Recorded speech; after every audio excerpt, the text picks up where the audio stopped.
Hello, BookTube.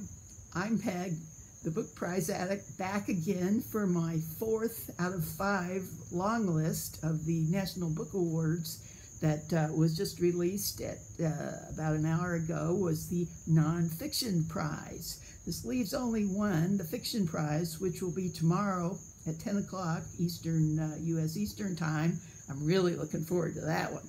But today should be a good one too, because I have a team member to help me along with this nonfiction one, and that is our famous Steve Donoghue. Now, after as soon as my tape or video gets uploaded, he is consented to make one of his own with comments about the nonfiction list, and I'm sure they'll be much more interesting and substantive than mine are. So. Okay, I just wanted to show you a memory. My husband and I went to see Steve this summer in Boston, and this is a picture of us in front of the bookstore with all our book bags. And it was just a great time, and I got to meet Frida. It was a lot of fun. Okay, so we're not together today, but I do have the same shirt that I wore on that day. Okay. Let's see, let's get going. I'm going to just quickly go over these and talk about them just a little bit of the nonfiction list. The first one's called One Person, No Vote, How Voter Suppression is Destroying Our Democracy. And this deals with the Shelby ruling, which impeded black progress, this author says, by allowing districts to change their voting requirements without the Justice Department okay on it. And it involves the requirements concerning photo IDs, gerrymandering, and poll closures. Next, we have The Indian World of George Washington, the first president, the first Americans, and the birth of the nation.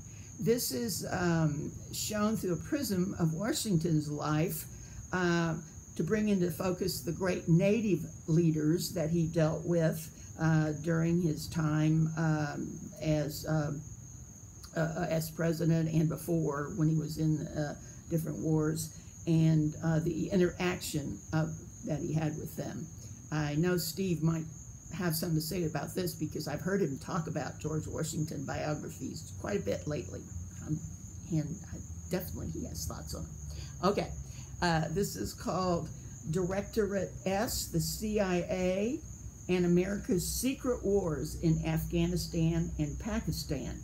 Now, this is actually a sequel by this author.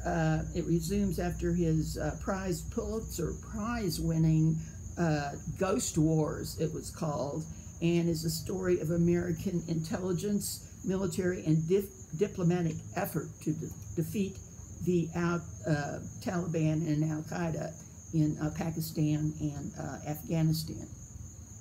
Okay, here we have Brothers of the Gun, a memoir of the Syrian War. And this is a memoir of a young man coming of age during the Syrian War. Come on. Okay, American Eden, David Hossack, Botany and Medicine in the Garden of the Early Republic. David Hossack was a doctor, and his big claim to fame that he went along to the duel in 1804 between Alexander Hamilton and Aaron Burr because he was the only one they both trusted. And he went on to be quite a pioneer thinker and to accomplish a lot. And this actually is a biography of him. Oops. Here we have The Tangled Tree, A Radical New History of Life.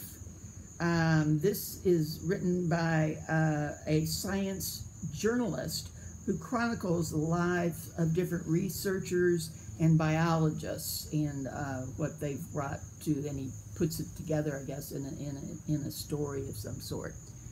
Okay. I think my iPad's getting tired of showing pictures. Come on now, don't act like that.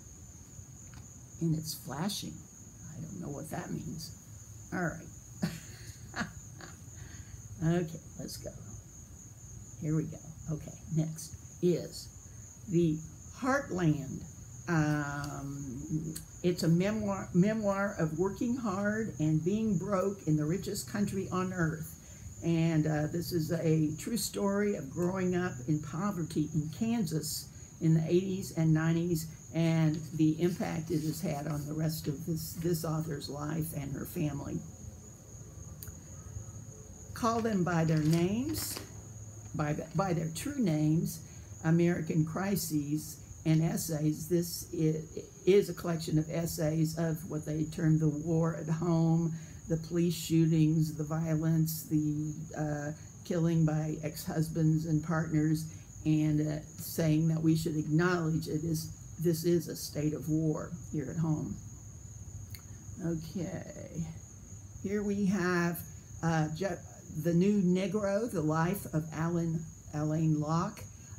This is a biography of this man who's known as the father of the Harlem Renaissance. He had a PhD in philosophy and did much for the arts, and was a professor, and this, I guess, is maybe one of the first biographies of him, not sure. Okay, and the last one is We the Corporations, How American Businesses Won Their Civil Rights. This one, I don't really know what to say about it. I couldn't even understand what I read about it. It's legalese terms, but I guess maybe Steve will be able to explain that better.